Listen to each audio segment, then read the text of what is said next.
Elikkä tässä meillä on kaikki päitset ja riimunnarut.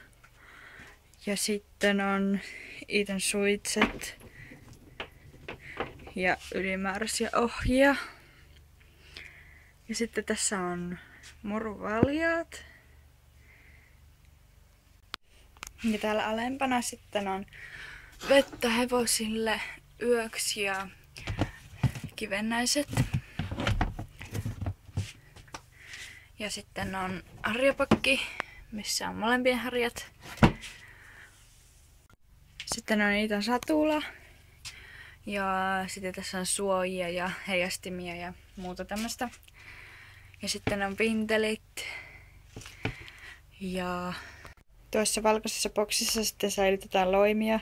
Se on nyt aika täynnä, että ei sinne mahu enää enempää, joten osa joutuu olemaan täällä tällä tavalla. Ja satulahuoville mä en ole oikeastaan keksinyt vielä mitään kunnon paikkaa, mutta tässä ne nyt roikkuu sen ajan, kunnes mä keksin niille jonkun järkevän paikan. Semmoinen kypärä ja Pirjon kypärä.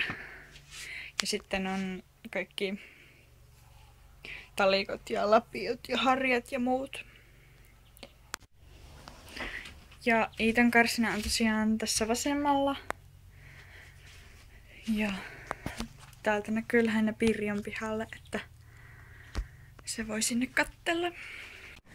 Sitten on murun karsina, joka on täällä toisella puolella. Ja täältä näkyy sitten taas meidän pihalle ja tonne tarhoihin melkein.